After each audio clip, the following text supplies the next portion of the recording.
Good evening, everyone, and welcome to the first NATS chat of January 2024. I'm Kari Ragan, the moderator of NATS chats, and I am so pleased to welcome Toni Crowder and Denise Ritter-Bernardini tonight. Thank you both for being here. I feel like I butchered your name, Denise. No, you didn't. I, It's good. Really good.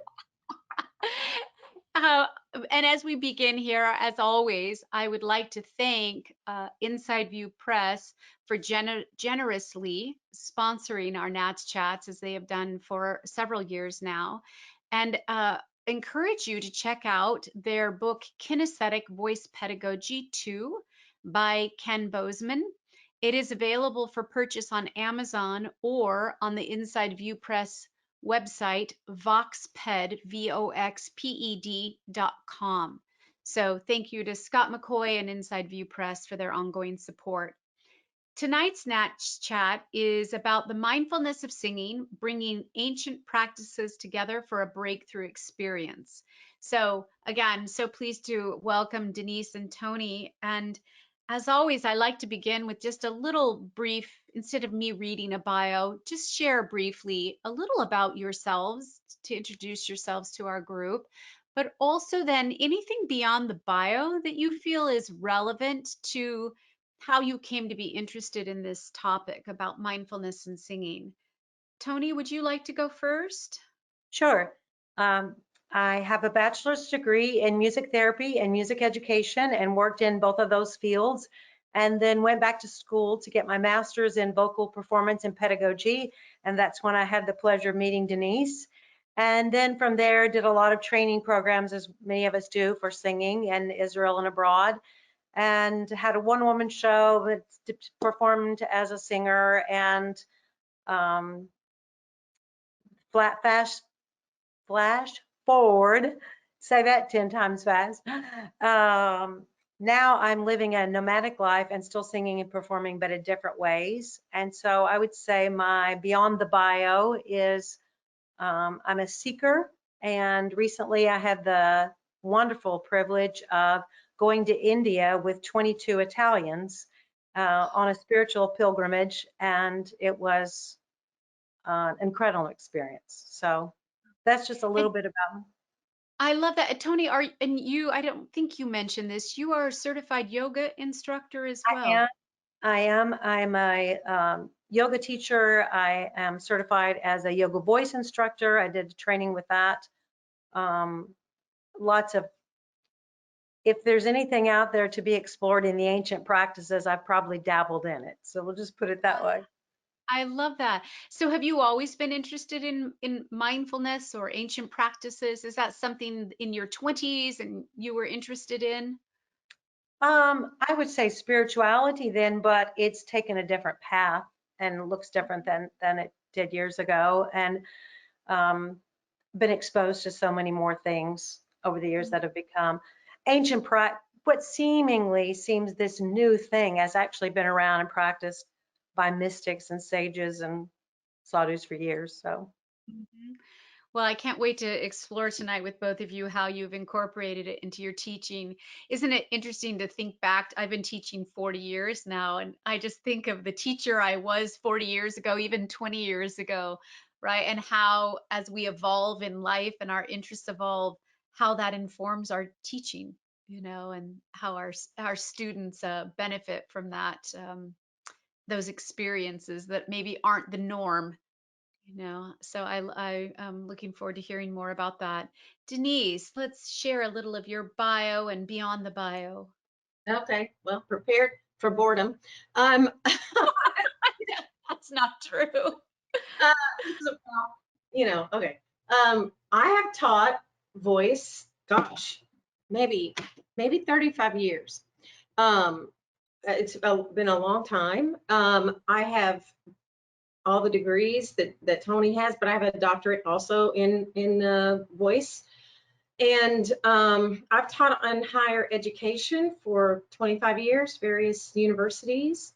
And I have been a hardcore vocal scientist throughout my life until recently, until the last 3 to 4 years. And I mean, I'm still a big believer. It's not like I've, left the church, but I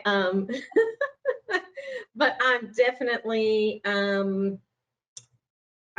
discovered that there's more to singing than science, and I don't mean that in a bad way. So, Yeah. and because of it, I started about 3 years ago, taking some voices in psychology and counseling and psychotherapy. And this will be the year that I will enter my residency as a mental health professional and psychotherapist.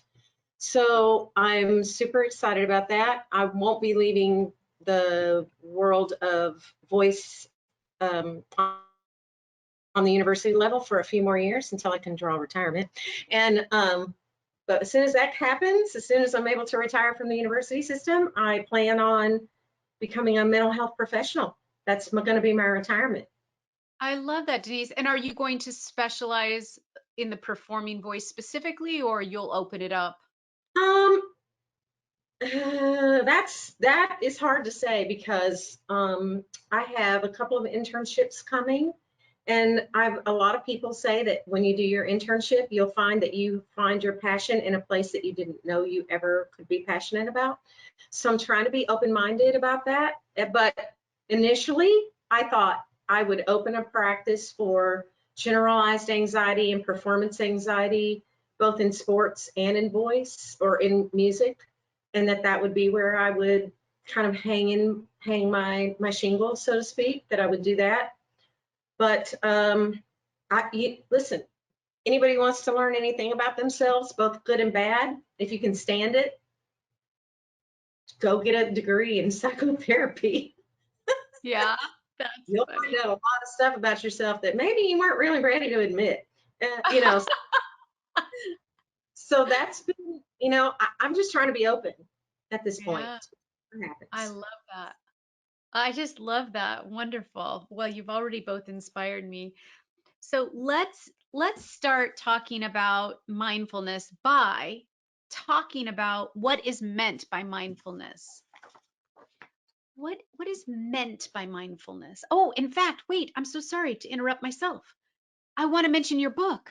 Could you hold your book up? So these two have written this book called The Mindfulness of Singing, Creating a Harmonious Mind, Body, and Spirit.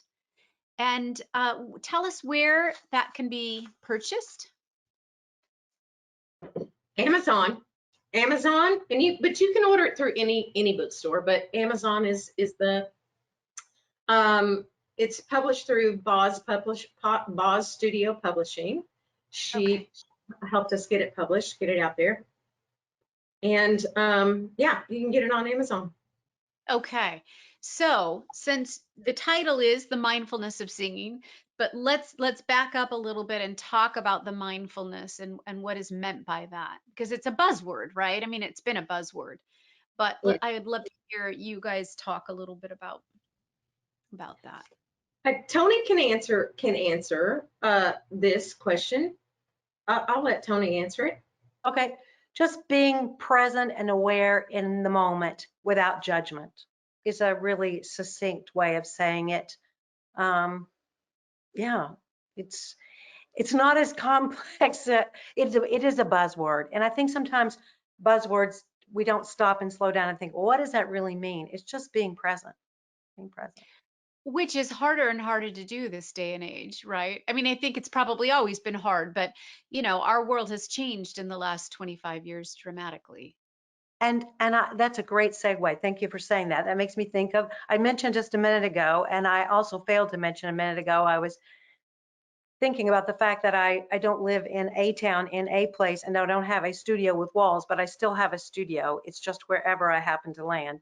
I meant to say that earlier and just forgot. But you said it's getting harder and harder.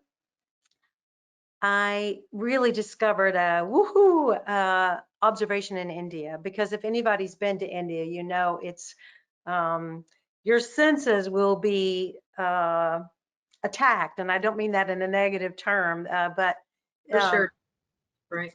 smells, sights, sound. A Oh great my. segue back to my story, and brava to you, Kari, for remaining calm and cool.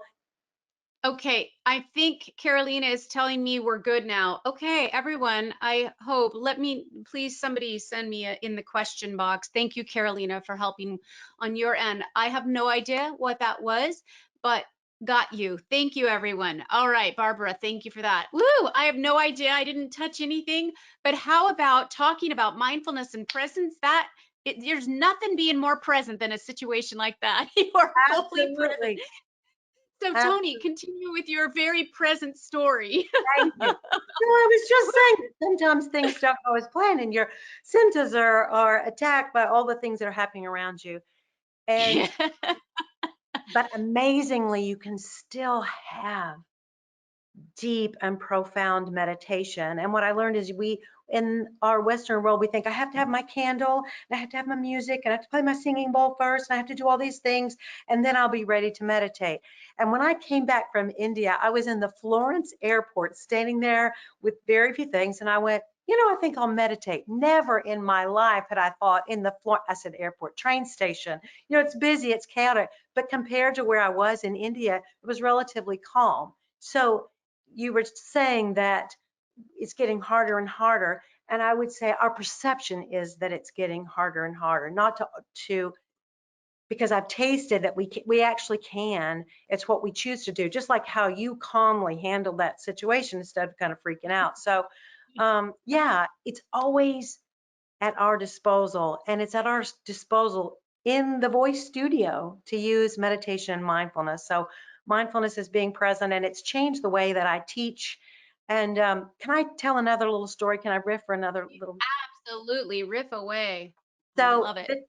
I was thinking about this today, that the title of our presentation is Bringing Ancient Practices to the Right. Studio for Breakthrough Experience. Well, what are ancient practices? And by that we Thank mean pranayama, which is just the fancy Sanskrit word for breath work, yoga, tai chi, qigong, meditation, mindfulness, all those things that seemingly by their popularity now are new are actually, as I said earlier, have been practiced for centuries. Mhm. Applying those in the voice studio, what do I mean by breakthrough experience, or what do we mean, not just me? That can be, breakthrough is just anything where you channel through where you're stuck. It can be a profound breakthrough or simple. And I want to share two quick stories. I had a Mhm. student that I was working with. I was in Arkansas at the time. She saw a poster for a workshop for mindfulness of singing. She couldn't come, so she called the yoga studio where I was teaching, got my number, called me up and said, "Hey, I really want to connect with you." Well, immediately we were talking about singing bowls and all of these things. And so I knew that she was wide open for a mindfulness of singing voice lesson, not a traditional, let's sit down and play. She came to my house. We do a wonderful exercise, sensory deprivation with a pranayama practice. And it was not a traditional lesson. She sat up, she had been singing, flooded with tears.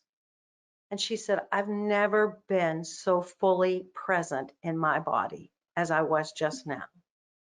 Now, that was a paycheck and a half for me, just seeing the joy and that was a true breakthrough experience. I'm teaching right now in the home where I happen to be doing this podcast. The man is older. He's never had a singing voice lesson in his life. We've not done anything with mindfulness in that situation as this woo-woo lesson. However, there are times we talk about modeling later as a way to teach mindfulness. If I've said to him, try this, I'll stop myself and say, no, explore, play. I really want to get that out of my vocabulary because it implies a chance for failure.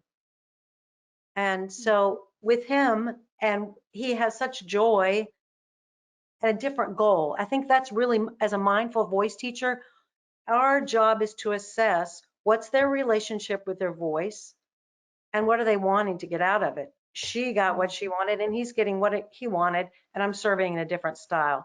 That was a long tangent. I hope it's I helpful. love it. So It is helpful. I think our profession has really moved into being so much more aware of the words we use. And a lot of our cognitive voice teachers, Lynn Helding, Lynn Maxfield, Kitty Verdolini, they have also helped us understand cognition and voice and goal setting and, attention and all these things that are changing our dynamic. So this idea tonight of you saying try, let's use a different word. The other words that you put forth in this article that we'll talk about in a minute, are familiar to most of us now. When we get done singing, my generation, you got done singing, you look to your teacher to tell you what you did wrong, right? That's not how people teach, people that are staying current anyway on voice science. We know now to say, what are you noticing? What was that experience like, right? But the idea of try, when you wrote that, was new to me. I thought, oh, that does leave room for try that again. It leaves room for failure, like you said, or a framing of potential failure. So I Judgment, thought that judging, judgment. and Mhm. being present, being in the moment without judgment is Mhm. being mindful. And a lot of people equate mindfulness with all the woo woo. And Toni, by definition, is way more woo woo oriented than I am. That's why we make such good partners in the book. But if you get out of that being present, then and out of that judgment, and you begin to spiral into judgment, that's when we find people say, I don't like the way I sound. I don't like my voice. Why don't I sound like my peers? Why can't I do this? Why can't I do that? And part of the mindfulness that I try to work in is to get my students to realize that every thought that they have is not true. Mm. You will lie to yourself. Your brain will tell you lies. Your emotions will tell you lies. And if you believe everything you think, you can't possibly be in a moment of no judgment and being present.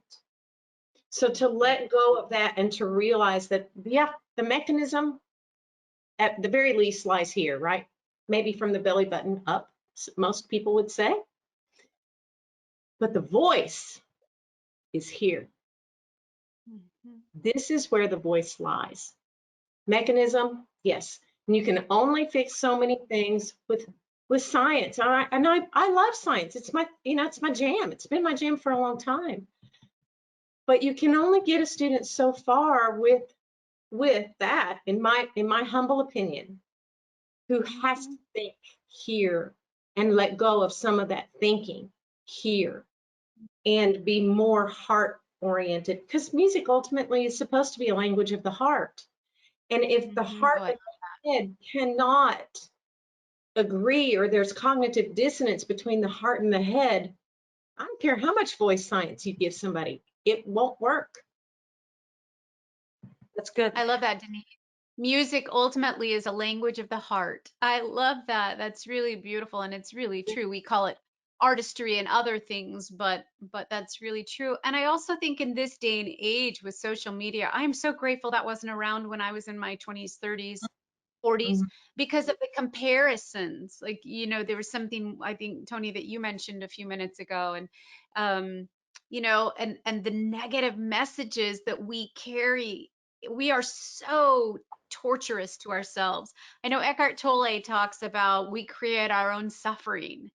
And I think that's true. It's like at any moment, what messages are we sending ourselves rather than, am I safe? Am I okay right now? But instead, we're torturing ourselves. We're all guilty of it. And For sure. my heart really goes out to this younger generation because they're navigating that natural human experience, and it's amplified with social media, I think, quite a bit. And Absolutely. Yeah.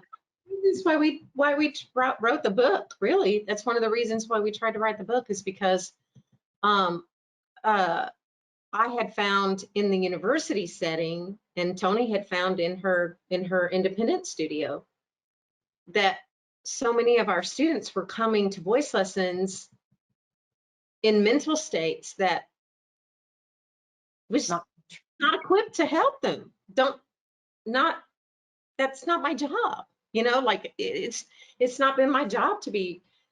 I mean, a lot of us would say that when you teach voice, you hang a shingle for mom, therapist, cheerleader, cheerleader, right? All the things we do all those things. We wear so many hats, but should we be giving counseling advice to our voice students? I mean, I don't think so. But not if we don't have a degree. No, right.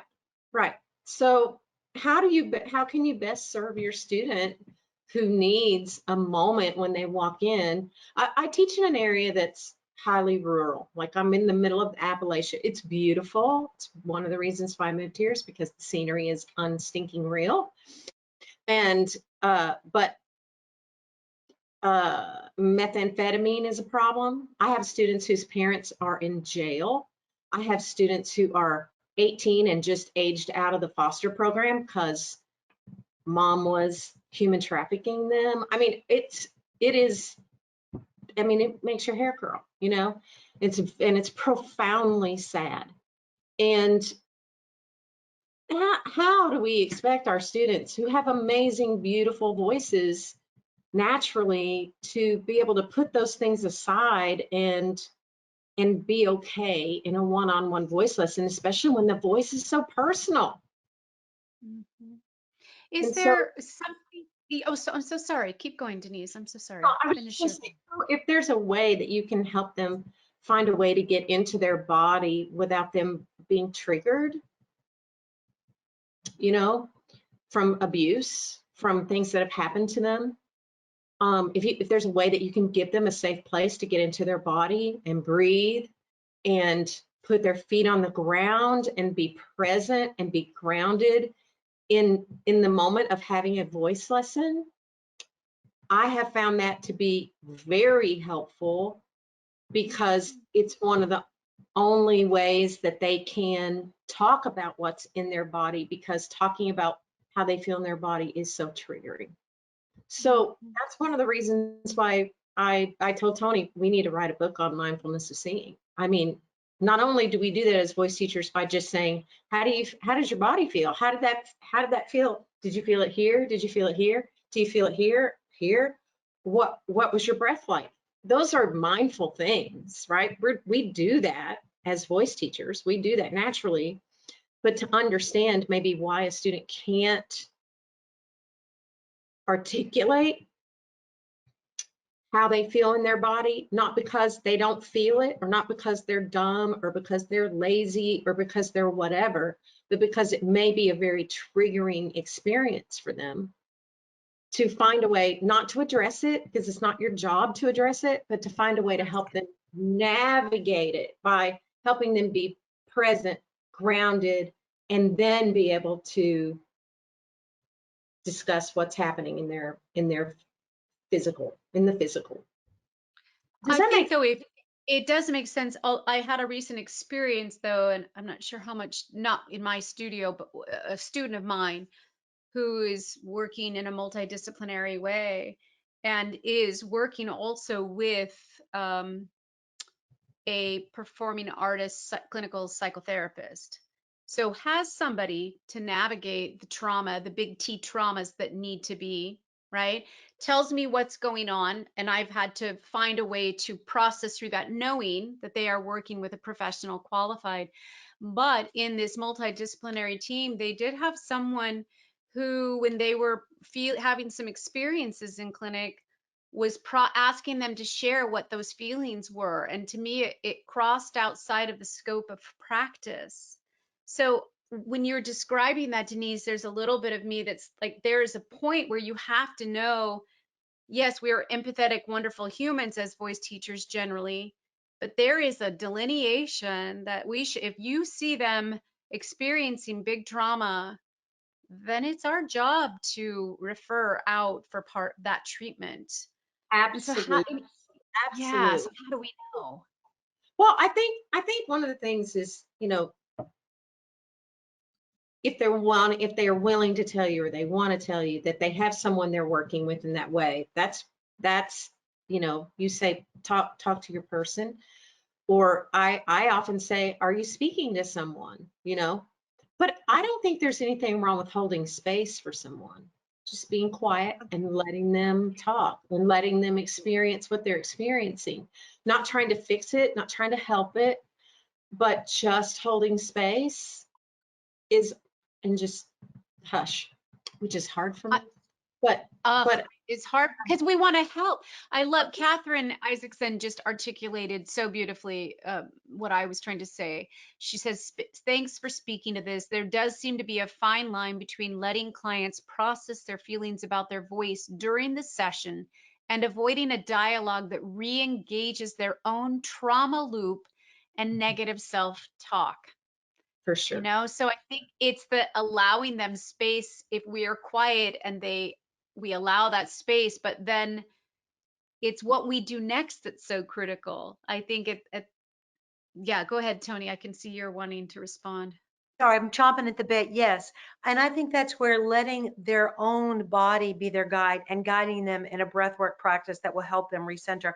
Denise and I both have done this something similar. When people come in the room, kind of assess where they are, what breathwork practice would help them either calm down or energize to get started with a lesson. And in a situation like that, you're right. It's not our job to do that. It's our job to be empathetic and loving and supporting. That's how I feel personally, but that doesn't mean I give any direction. Let's take a moment.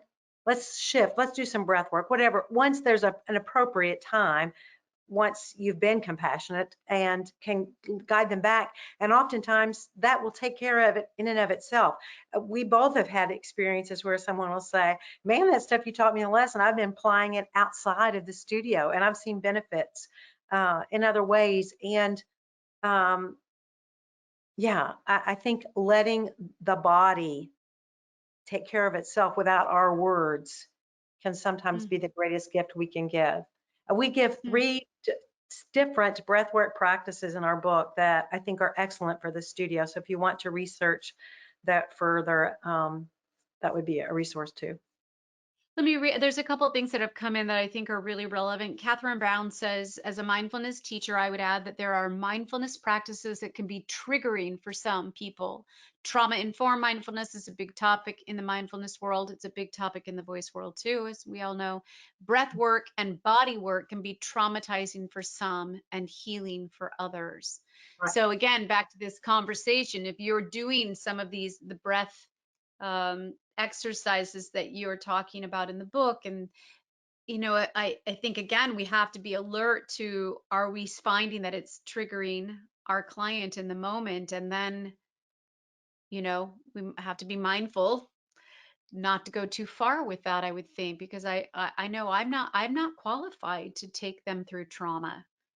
No, for sure.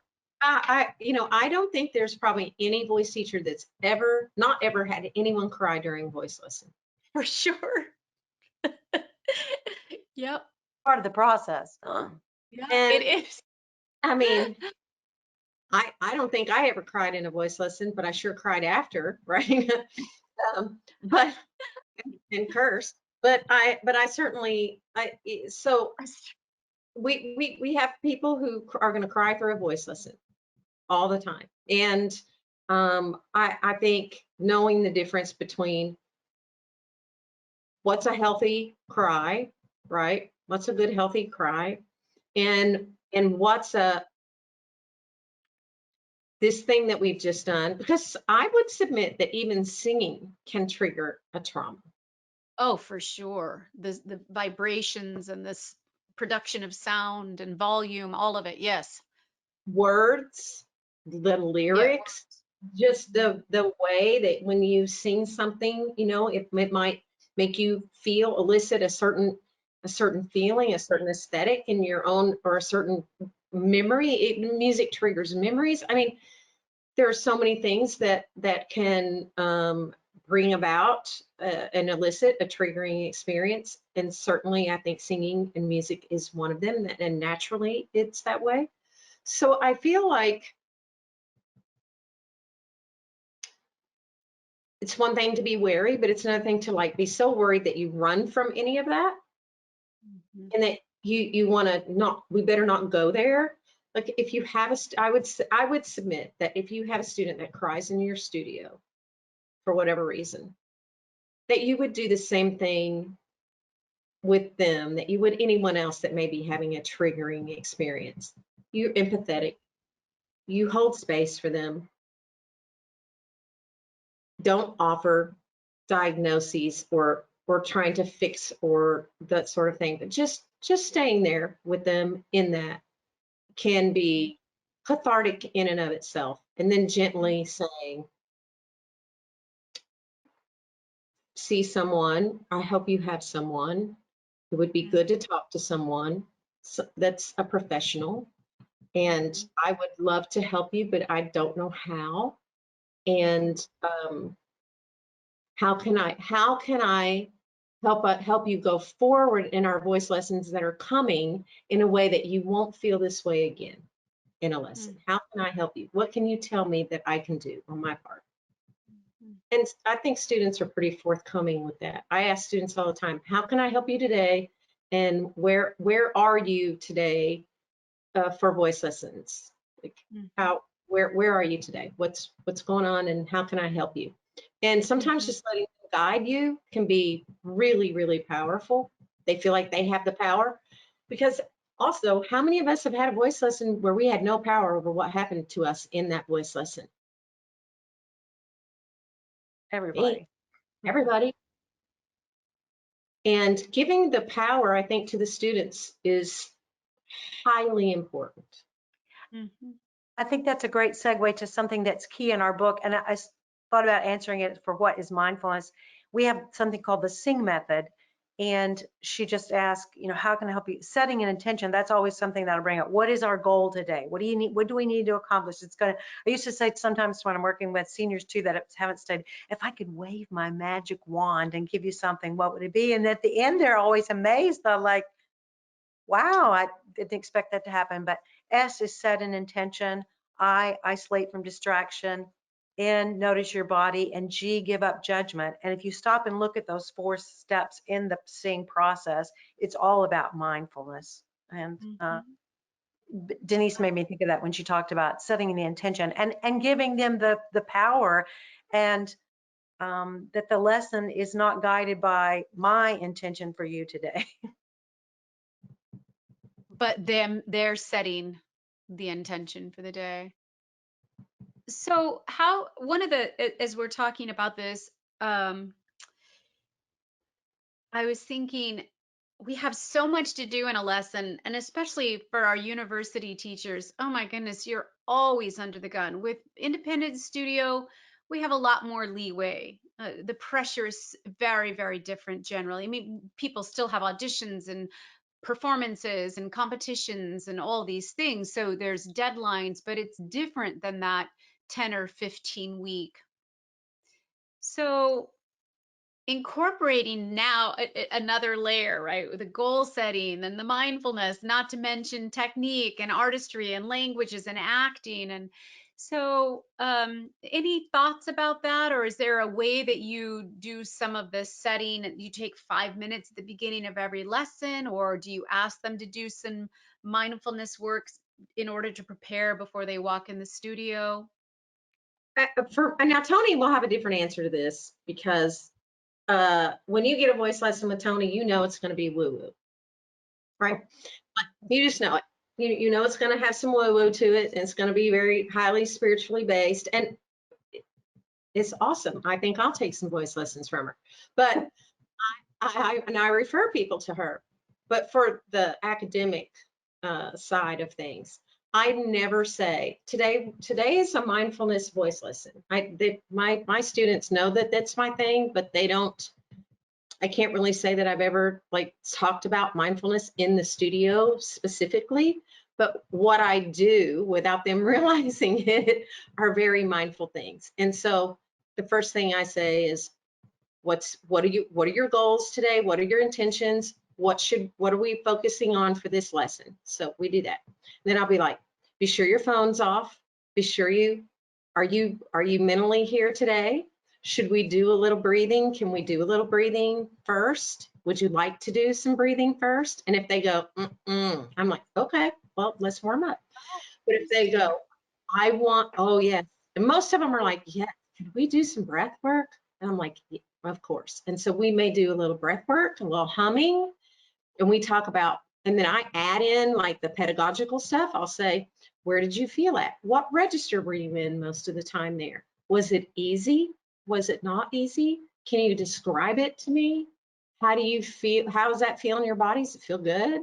Or are you like a little resistant to it? Like I, ask them all kinds of questions during the warm up, and then we move on to rep, and we do rep, and then when we're done, I'm like, how'd you feel about what happened today?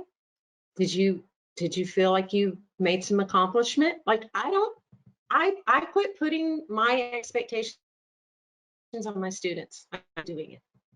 It doesn't serve me well. It doesn't serve them well either, in my opinion. Mm-hmm. Don't we love that? In my opinion, that gives me an out. Yeah. I have taught on the college level too, and I totally agree with you, Kari, that it's a totally different pressure and situation. But sometimes it can be as simple as someone is, I can tell there's a lot of judgment going on by their body. You can read what chakra needs to be adjusted, and they'll go, okay, root chakra, their rhythm is off. I'm going to put them in a tree pose where they have to align left and right side of their brain. And they don't know that. I don't say, we're now going to align the left, and I put them in, they go, oh, wow, that works so much better. What happened? Or maybe you're not coming from the pelvic floor up, and I get you in a squat. So it doesn't have to be broken down and explained exactly what's happening. Although there are times, and I'll use the example earlier when I said, if I use a word that I think, I try to avoid, oh, this is one that just happened last week. Good, bad, right, and wrong. They did something really, really well. And I said, now what did you do? And I started to say wrong. I say, well, what made it even better to you this time? Or why was that richer? But I try to avoid good, bad, right, wrong, all those kinds of things, duality that create judgment, the very thing we're trying to get them out of, the very thing that I've been struggling with my whole time, because my lesson, the way I was taught was you study one type of music because you can only, and I totally disagree with that anymore. And I'm going to tell you how to sing. You have no input in this and what you think or feel or whatever. You come to me, I play the exercises, and you learn. And I'm not saying that to be mean or hateful. That's just the way it was. And we're evolving into a more holistic practice of teaching voice. And also, if I can, I hope I'm not offending anyone that comes from this background, but take the example of a football player. And we'd say, you can only play football. Well, we know that they're going to increase agility by studying ballet, or you can only lift weights. But I do both. I did at the time do both CrossFit and yoga at the same time, and they helped each other. And I think we can cross train in voice. And I hope that's not stepping on any sacred cows, but That's pretty, I mean, that kind of thinking, a lot of what you've said is very common in voice lessons, and it has been for over a decade now. The idea of language, aspects of this mindfulness that you're talking about, cross-training principles, it's standard. Anybody who's attended a conference or picked up a book in the last decade knows these principles now. And there are those that don't, but, we can't save the world.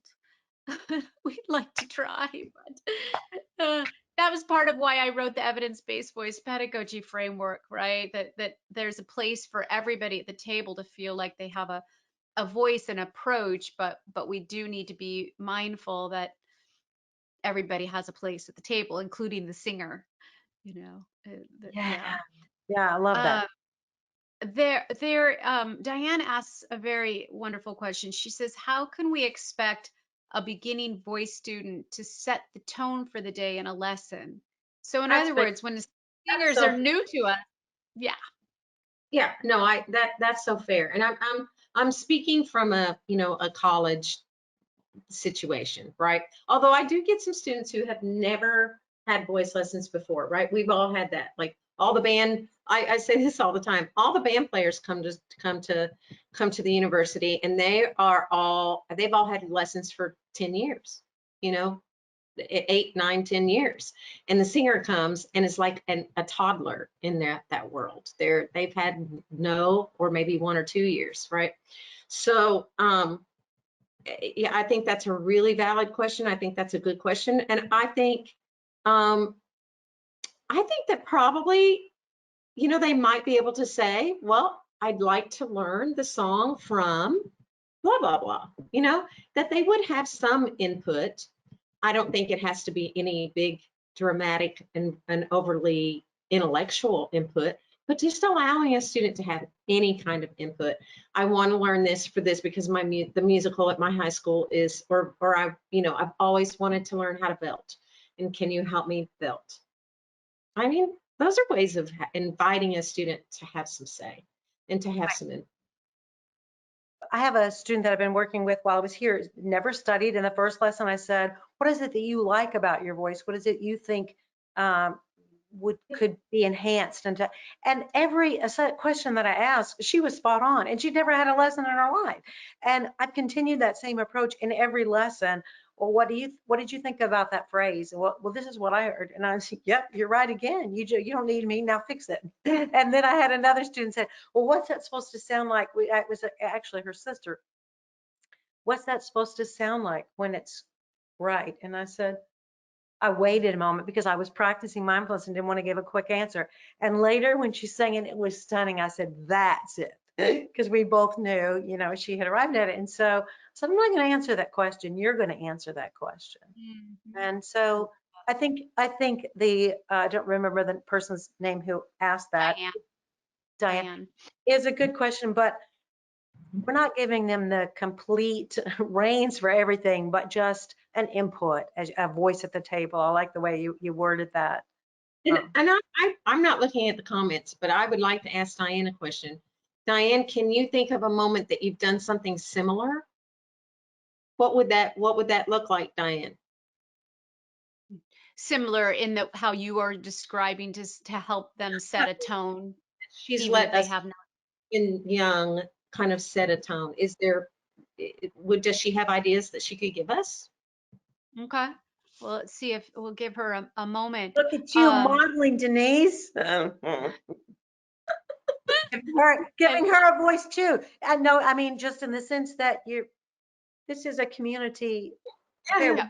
We don't have the answers, and she may have some insight that we can learn from. I love it that you put it back to her. So that's lovely. Sandy here says, oh, you clever clog. I love that. And Sandy, I'm going to get to your comment from earlier. Carolina says, isn't it true that more mindfulness training from teachers at the university level create for the student a more integral performance, including a greater awareness of the voice science? So in other words, we don't have to set them in opposition to one another, I imagine is what Carolina is implying. No, absolutely. I think so, because I know that the more mindful I am, the more I recognize maybe what is not quite right in my own mechanism, right? Like, well, oh, this is about pressure. I should add a little pressure to that pitch, or it's too much air, whatever, you know, for sure. Absolutely. I think that's brilliant. And for sure. Lisa says, I find that even the newest students benefit from being asked for input and being given agency and a voice to describe what they are experiencing and what they feel would be best. It usually mirrors what I would be about to instruct them to do. Brava. Yeah, for sure. Well I love said. that. Yeah. And that's so, I mean, Lisa's a younger singer, I mean, not of my generation, a mature teacher and singer, but my point being that we just wouldn't have been given that agency in my day. You know, we went to our lessons. I've said this many times on these NATS chats in a variety of contexts. We just were quiet. We did what we were told. We were told what we needed. And I don't judge that they were teaching the way they were taught. And I learned a great deal. it's just a very different world and a very different type of voice lesson experience now that we're asking teachers to consider doing. Just like parenting has changed, right? Everybody gets a trophy now. We're trying to create a more positive experience. I have opinions about that, but that's for Well, another time. for sure. I think we all do. But Yeah. yeah, I mean, I'm a parent, and I certainly wish I knew now what and I tell them, if you do to my grandchildren what I did to you, I will take them from you. They're like, Mom. I'm like, well, I know better now. That should not happen to my grandchild. It makes me so excited. I've said this a few times for the future of our profession as I teach these practicums, and and students are out taking side courses on mindfulness or body or cognitive science or right a multitude of things, and I am seeing, and voice science, the multifaceted knowledge that's needed, and these younger teachers in their 20s and 30s know so much more than I did at that age. And so the future of our profession, it's just amazing. And I think voice teachers, I've always thought this is such an opportunity to help people heal through music. I mean, we're more than teaching singing, we're teaching life skills and life lessons and so many other facets to make a life better. I know during COVID, my students, they lost their contracts, right? And I didn't lose a single lesson, but the students would pop, and that's 35 hours a week of lessons, right? The students would pop on, and I was always amazed, especially those first 2 weeks to 6 weeks of COVID, and they'd say, "Oh goodness, I thought I have canceling. I just don't have anything to sing because my contracts have been canceled, but I'm so glad I didn't because I needed to sing." And so we Mhm. started calling them sound healing lessons, right? It was a different framework from we're trying to get ready for this performance gig, but they needed it. And so it took the pressure off. And I said, do we need and then now my students to this day will sometimes say, I just need a sound healing lesson. So it means they I love need it. less pressure. They need less about making, this flawless, efficient sound. And they just need to explore their voice and explore their artistry. For And sure. For sure. it makes a different frame. And Um, The voice can, we have a weird thing going on, I think. The voice is a perfect catalyst for those kinds of things. And I would also submit that, in the world of therapy and mental health, one of the things that we're taught is that when someone is having a triggering experience or reliving a traumatic experience, the best thing they can do is learn to ground themselves and put themselves in their body, as opposed to living out there in that moment that occurred in the past, right? Mhm. But to put themselves present and in their body and ground themselves, put their 2 feet on the floor, and be able to have that experience, but not have that experience in a live way, but in a memory, and that they're safe where they are because they're in their body in this present moment. And that singing is one of the great grounders. Just humming, just Mhm. I can't say enough. Toni and I cannot say enough about humming. But humming, just doing a little bit of vocal exercise, those things can really ground you. And I think Catherine made mention of that earlier. And I'd love to know what Catherine thinks about the humming or singing experience to ground someone when maybe that something has been triggered that you didn't intend to be triggered. What would she say? I would love to know. and We'll see if while she'll we're pulling that up, I wanted to say something about her as well. Just 2 days ago, Denise and I had the pleasure of interviewing for our podcast. We've been on hiatus, but we had an interview with Catherine Brown and 𝗚𝘂𝗲𝘀, and they have 2 studies they've done about mindfulness and singing with voice trauma and with voice therapy. They are singers Catherine has had a voice disorder, and she has incorporated an 8-week program that she presented. And then Julia is also a speech pathologist. So these two dynamic women have partnered together about mindfulness, and they have qualitative studies about how it has helped improve their singing and their stress. And so I'm delighted that she's here, and she may answer that as well. And hang on, we'll have a podcast soon about the work that they've been doing. Oh, I can't wait to read and listen to the podcast. Let me Catherine just typed. I do think humming can be grounding, but sometimes people may need to do something that feels like it's more outside the body, tapping out a rhythm or something like that. Mm-hmm. That's Mm-hmm. this is so funny, complete little aside, but I get terrible motion sickness on planes, and it makes me very nervous, especially when we're landing.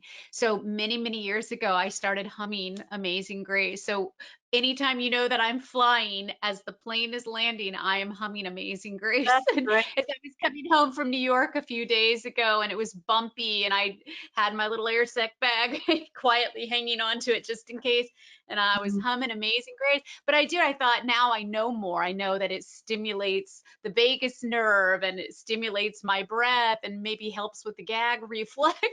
Nitric oxide, it creates nitric oxide. There's so many studies about the benefit. That's interesting. So it was just an intuitive thing. All right, I want to get back to, hey, Leanne asked quite a bit ago. I have several students, she says, listening to me, and one of them wants to know if you use humor to help in your lessons. The two of us?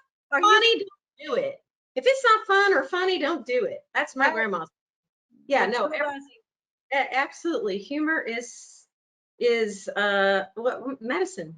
It's medicine for sure. We are Laughing definitely. is medicine, isn't it? You can be in the doldrums and have a good laugh, and it just shifts your whole spirit, doesn't it? Because we're funny.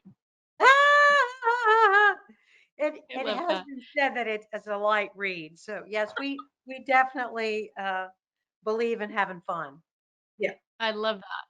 And Haley says that she teaches a lot of young singers and wants to know some accessible ways to help them practice mindfulness during the week between lessons. Box breath. Just teach them some box breath. Yep. You want to, them. in case people don't know what that is, you may want to walk us through a little breathing. So inhalation for a square. Say you have a square. I don't have a square. But anyway, a square. And you want to inhale, hold, exhale, hold, inhale, hold. That can also teach them the discipline of not feeling deprived of air while they're singing, if they're used to holding the breath a little bit, because singing is a very long exhale. I would also say the body scan, doing a body scan and helping them do some body scan can help them be more mindful, more grounded, and think about how they feel in their body when they're really young. Did you have something else, Toni? Yeah, I was just going to say that I think once you start bringing awareness to your mindfulness practice, it will evolve outside of just meditating. You journaling, there's so many different ways to bring yourself to the present moment outside of singing. And just asking her to check in with herself every day. How did I feel about? Tell them what's something good I did today. Who can I serve? Who can I serve today? Some kind of question that brings you to an awareness. I think she's referring to things vocally, like how she can get them to be mindful of their voice throughout the. So okay, not just okay. We're not talking about an adult level kind of thing. Sorry, I missed that. I think she teaches young singers. She teaches young singers. I've been taught recently about the box breathing. I was taught to use the ceiling, and do 1, 2, 3, 4, hold 2, 3, 4, and so and I've changed it to where the exhale is longer, because that's supposed to calm the vagus nerve. So I'll do 4, 4, 8, something like that. And so and I'm not somewhere where I can look at the ceiling comfortably, I just find a place on the wall, a frame, And so I was taught that using your eyes as well, and the counting and the breathing, and it has profound. I've been doing it very faithfully for about 8 weeks, and it changes you. I can tell. Um, On your exhale, add humming. okay, I love that. And then let Toni and I know Okay. what that awakens in your own singing. Okay, I will Try add that. and then add a sensory deprivation and feel the resonance. I think our voice can become your own human tuning fork. Not woo-woo. Yeah, you got to, because and when you feel it, you will feel a cool sensation, trust me. And Okay. chanting, if she can get her turned on to chanting a mantra, using a mudra. There's many different ways to get calming in your body. Go outside and ground, take your shoes off and stand on the grass. I would say Toni gets really excited about this, and rightfully so. But I would say those are things that people who are a little maybe more advanced and are not first stepping their toe into mindfulness, those things can be very intimidating and scary. Sure. So breath, humming, and setting intentions for what you want to accomplish vocally, I think are good places to start for young singers and for really singers of any age. I appreciate the question. I think it sounds like a great article for an upcoming, project together. So we'll work It on that. does. I love that. Sandy says, wouldn't it be great to do a study looking at whether there's a decrease in performance anxiety since the advent of mindfulness and singing? I know this, Sandy says, I know my own anxiety has plummeted since approaching my singing in a mindful way. There's Yes. already plenty of studies. In fact, I think we mentioned some of those in the book because that has reducing anxiety has already been scientifically, we know it on a personal level, but yes, I think we included some of that, didn't we, Denise? Did we Yeah, not? there are lots of mindfulness studies that show that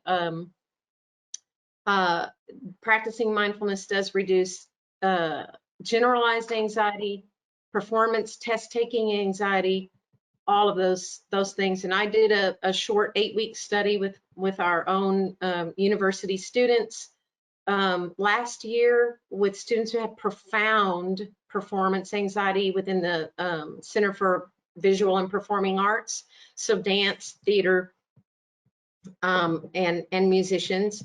And at the end of the 8 weeks, I mean, it's anecdotal, of course, but they all saw profound differences in their fear and their, just feeling general dread about upcoming performances. They stopped having that general dread and started looking forward to performances. So yeah, absolutely. And if anybody wants that study, the booklet, and they would like to do that their own study at their own university or in their own studio, I'm happy to give it to you for free. Just let me know. Great. And if anybody feels like that, they could post on the Facebook NATS chat page and tag Denise. Denise, are you a member of that page? I bet you are. Yeah, I am. And if not, I'll put you in touch. And also, Catherine did type in, yes, there's a lot being done. Check out David, J-U-N-C-O-S. I'll put that in the chat for everybody. David Junkos. I'm so sorry. I'm sure I'm mispronouncing it, but so Denise, that was from Catherine. were you referencing the healthy voice protocol? Is that what you were referring to? Okay. Okay. Something else. Another one of her projects. And somebody has asked us to please repeat the Sing, S-I-N-G method you mentioned from your book. And I would encourage you all to buy the book. Can you hold that up again? To buy their book. And I'm sure it's outlined in there, The Mindfulness of Singing. You can get it on Amazon. It is more than outlined because what we do is we take the Sing method and we break down mind, body, and spirit and give techniques to incorporate the Sing method and all this. And then be careful when you go to buy it on Amazon, just a word of warning, either set the intention, which we won't mind if you do, to get both the book and the companion journal, but pay attention because they look the same. But if you get the journal, it's just a guide so that you can write out from the exercises that we give you. It's not the complete book. So Yeah. notice. Okay. I just want to say one disclaimer here. If you think you're buying a book about like how that book might help you in your studio to incorporate mindfulness, it's really not that. It's not a full technique book. It's not a book of how to help people in your studio. It is a book that if you would like to have a mindfulness practice, that you incorporate singing as a way to have a mindfulness practice. Does that make sense? I don't want people thinking they're getting a book on singing and that it's for doing it in their studio or with their students, but it's really more about, I would like to discover more about myself through mindfulness, and how can I do it? If I'm a singer, maybe I could use my voice in that way. So it's a holistic self-help, mind, body, spirit experience. Thank So you, Denise. we're going to cover hydration and food and things that help you, and ways to set intentions and not be judgy about those things, but also then about having a spiritual practice and how that can help you as a person through singing, and also about trauma and stage fright and anxiety related to singing. So I was afraid that maybe people thought that it was going to be something it isn't. Does that make sense? It Okay. does. Thank you. I think that will Thank help you. people, I'm sure. Go ahead, Toni. Thank you for that disclaimer. And there are several reviews on there so you can read more about what people have taken away from the book in their own experiences. But the acronym for the SING method is set an intention, S, isolate from distraction, I, notice your body, N, and G, give up judgment. So with those 4 steps, you can change any habit, really. If you think about anything you've changed in your life, I bet if you broke it down, you would realize that you realized something you wanted to change. You got specific, and anyway, it's a great tool. You can use it for not just for singing, for other things. Yeah. And also, they have an article in InterNATS. Was that this fall, correct? The InterNATS, which is the NATS for the independent teacher. There's a really wonderful article in there where some of what we've talked about, language, you talk more in there about COVID and anxiety and its impact on this generation. And so I would encourage you to find that article as well, the InterNATS article. I'd say that for those that were asking about how, what to do in a studio if somebody is triggered or whatever, there's an article in NATS that myself and, oh my God, what's wrong with me? I'm having a senior moment. A co-author we wrote together for the crap for NATS. I mean, it's been 4 years. Give me a break. I haven't slept since then. And Lauren Patrick, thank you, from Texas Women's University. And we wrote it, and it was all about how to keep students focused on the here and now during your lesson, during COVID and whatever, when they had so much anxiety, and not get out of that groove, and to help direct them to things that might help them with their mental health without it taking up lesson time. So there's that article too, that I think is quite valuable. Yeah. Well, I want to bring it full circle as we end here. Very long ago, at the beginning of the NATS chat, Sandy wrote, even helping people with the language that might help them recognize what they're feeling can make a huge difference. So many people have no idea how to describe sensations. So, as we talk about working with younger singers, just helping them to develop a language, as Sandy implies, and helping them to become aware of the sensations, to be attuned, really, to sensations. That's the first step in mindfulness, isn't it? Absolutely. Yes, absolutely. And in a lot of mindfulness practices, there's something called an emotional wheel, and it has all these different colors and all these different emotions on it. And so if you have a young singer, you might look for that emotion wheel, that feelings wheel, and keep that on the piano, and they can develop some vocabulary for how they, instead of saying, oh, I feel a certain way. How many times do we hear that from students now? I feel a certain way about that. And you're like, well, what kind of certain way? I don't know. I just feel a certain way, right? Okay, that all the time. Now also here, I have anxiety about that. Well, what do you mean you have anxiety? So giving them some vocabulary, I think, is hugely important, especially for the young singer. Yeah.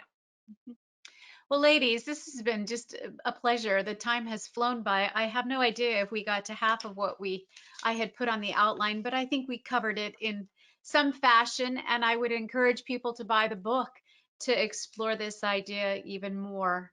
And I can't thank you enough for writing the book and generosity of sharing your thoughts tonight with us. Thank you very, very much. Thank you, Kari. Thank Appreciate you, it. Kari. Pleasure to be here. Pleasure to be here. And I'll encourage everybody to join us February 18th for breath management strategies across performance genres. And Joan Melton will be my guest for that. So I hope you'll join us February 18th. So we're getting lots of thank yous from people. Everyone, happy start to our 2024. And I wish everybody well. Don't forget the NATS conference this June in Knoxville. So hopefully I'll see many of you there. Have a good evening. Good night. Bye-bye. Thank you all for coming. Thank you for coming.